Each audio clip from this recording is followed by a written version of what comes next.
Ladies and gentlemen, imagine, if you will, a great battlefield, not of swords and shields, but of whispers and shadows.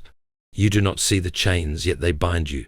You do not hear the locks click, yet the door does not open.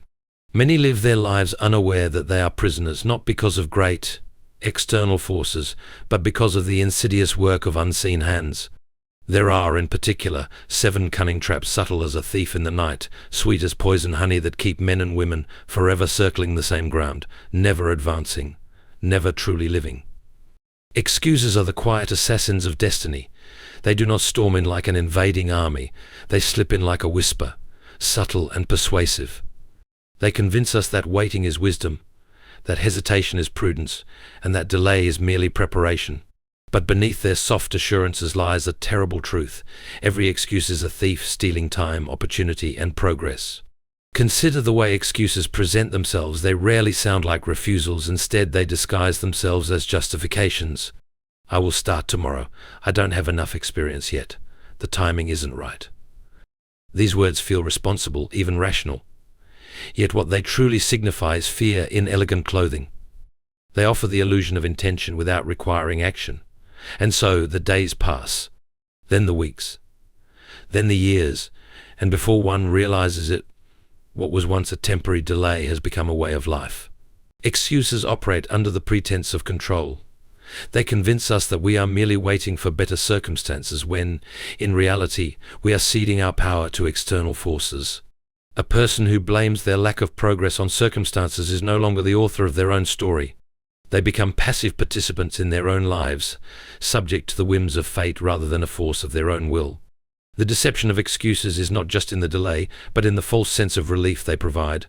To postpone a difficult decision or an uncomfortable step forward feels momentarily soothing. But that relief is a counterfeit comfort. It lasts only until the weight of stagnation settles in. Then comes regret, whispering of wasted time, lost opportunities, and roads never taken. The person who delays today will one day look back and wonder how much of their potential was sacrificed on the altar of hesitation. Excuses also breed weakness. Every time one gives in to an excuse, they reinforce the habit of avoidance. Like muscles left untrained, courage and discipline atrophy when they are not exercised. The mind, given the choice between ease and effort, will always take the path of least resistance if trained to do so. And so excuses not only delay action, they make future action even harder. Perhaps the most dangerous aspect of excuses is their ability to disguise themselves as wisdom. I need more time to prepare. I should wait for the perfect moment. These phrases sound reasonable, even mature. But the perfect moment does not exist. Conditions are rarely ideal, and waiting for them is a game without an end. The truth is that most of what we need to begin is already within reach. It is not lack of resources that holds us back, but lack of resolve. Destiny is not an appointment that waits patiently for our arrival. It moves, and it requires movement in return. The greatest achievements in history were not accomplished by those who waited until they felt fully ready, but by those who stepped forward in uncertainty, trusting that readiness would come through action. Comfort is one of the most deceptive traps in life. It feels like safety, like peace, like the reward of hard work. It offers warmth, predictability, and a sense of control. But beneath its inviting surface, comfort can slowly become a silent prison, a place where growth is stifled and potential withers away. It does not demand chains or locks to keep a person bound. It simply convinces them that movement is unnecessary, that struggle is to be avoided, and that where they are is good enough. Growth, by its very nature, requires discomfort. Muscles strengthen only when they are stretched and torn. Skills sharpen only when they are tested and refined. Wisdom deepens only when experience challenges old assumptions. The process of becoming more than we are today is not a pleasant one, yet it is the only way forward. Comfort, however, tells a different story. It whispers that effort is unnecessary, that risks are dangerous, and that staying put is the better option. It lulls people into stagnation, allowing them to trade progress for ease, passion for predictability, and purpose for mere existence. The danger of comfort is that it disguises itself as success. A person who has achieved a moderate level of stability may feel no urgency to strive for more. They may convince themselves that they have made it simply because they are no longer struggling. But what they do not realize is that comfort is not the same as fulfillment. A comfortable life without growth becomes dull, uninspiring, and ultimately empty. It lacks challenge, excitement, and the deep satisfaction that comes from overcoming obstacles. Without new goals to strive toward, even the most secure existence begins to feel stagnant. People often mistake comfort for happiness, but they are not the same. True happiness comes from a sense of purpose, from stretching beyond what is easy and familiar, from pushing past limitations and discovering new strengths. Comfort, on the other hand, offers only temporary satisfaction. It numbs the discomfort of effort, but it does not bring true fulfillment. Instead, it leads to a slow decay of ambition, creativity, and drive. The longer one stays in a state of complacency, the harder it becomes to break free. Fear plays a significant role in keeping people trapped in comfort. The fear of failure, the fear of judgment, and the fear of the unknown all make it easier to justify staying where it is safe. But what is often overlooked is that remaining in comfort carries its own risks. The risk of missing out on opportunities, the risk of looking back with regret, and the risk of never realizing what one could have become. Growth requires courage, but comfort requires nothing at all except the willingness to settle for less than what is possible. Comfort may feel like a refuge, but it is an illusion. It does not protect from the pain of regret, the restlessness of unfulfilled dreams, or the deep sense that life was meant for more. The only way to escape its grip is to step beyond its walls, to embrace challenge, and to choose growth over ease. Comparison is a silent thief, stealing joy, contentment, and progress before one even realizes it. It begins innocently, as a glance toward another's achievements, but soon becomes an obsession with measuring one's worth against the success of others. It does not inspire, it diminishes.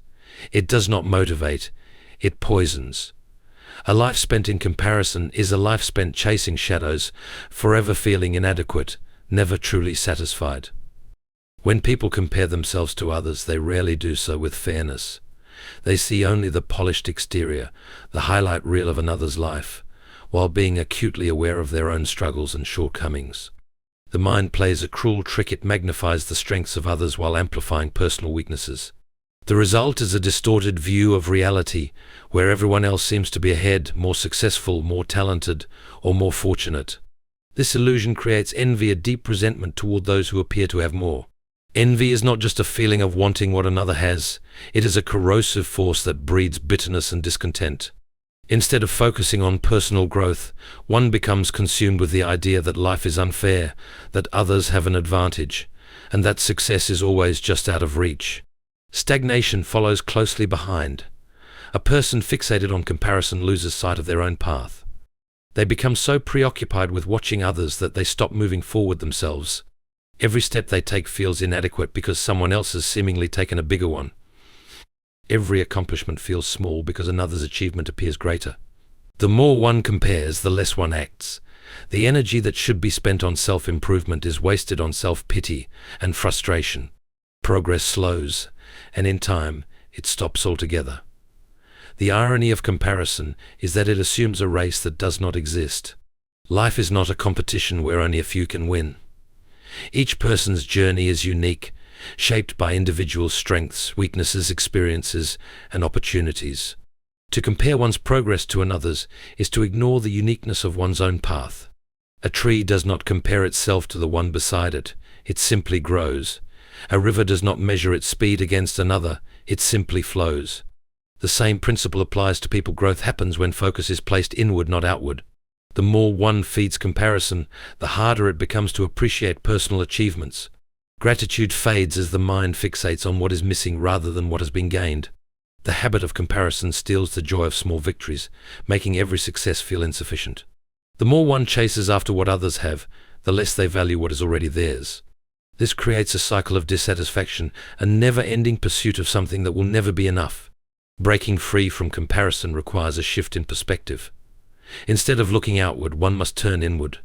Instead of measuring success by another's standards, one must define it for themselves. The only real competition is with the person in the mirror. The only measure of success is whether one is better today than they were yesterday. Regret is a weight that grows heavier with time, a chain that binds the heart and mind to moments that can never be changed. It whispers constantly, reminding of missed opportunities, wrong choices, and paths that were never taken. Unlike fear, which paralyzes in the present, or worry, which fixates on the future, Regret traps a person in the past, forcing them to relive their mistakes over and over again. It is a prison of the mind constructed from what-ifs and if-onlys, and the longer one stays in its grip, the harder it becomes to move forward. The nature of regret is deceptive. It often disguises itself as reflection, convincing a person that revisiting their past failures is a necessary process for growth. But there is a difference between learning from the past and being held hostage by it. Reflection serves a purpose when it leads to wisdom and change, but regret offers no such benefit. It does not inspire progress, it only fuels self-recrimination. It turns every mistake into an unshakable burden, every misstep into a source of shame, and every lost opportunity into an unbearable reminder of what could have been. What makes regret so powerful is its ability to distort reality. It convinces a person that a single moment or decision defined their entire life, that had they chosen differently, everything would have been better. But life is not so simple. No one knows what would have happened had they taken a different path, and even choices that seemed wrong in the past often lead to growth, wisdom, and unexpected opportunities. Regret, however, keeps the mind focused on an idealized version of what should have been, rather than accepting and making the most of what is. Regret is also relentless. Unlike wounds that heal with time, regret festers when given attention. The more one dwells on past mistakes, the stronger their hold becomes. It creates a cycle of self-doubt and inaction, making it difficult to take risks or embrace new opportunities. When a person allows regret to define them, they begin to fear making new decisions, worried that they will only add to the burden of past failures. This stagnation is one of regret's greatest weapons. It does not just keep a person stuck in the past, it steals their future as well. Breaking free from regret requires a shift in perspective. It demands an acceptance that mistakes are an inevitable part of life, not a permanent mark of failure. It requires the recognition that growth comes from experience, even painful experience, and that what matters most is not what happened before, but what one chooses to do now. Regret may try to chain a person to the past, but the key to release has always been within reach: the choice to let go, to forgive oneself, and to move forward. The past cannot be rewritten, but the future remains unwritten, waiting for those who have the courage to turn the page. Approval seeking is a subtle but powerful chain that binds people to the expectations of others, making them prisoners of opinions that are ever-changing and impossible to satisfy. It begins as a simple desire to be liked, to be accepted, to belong.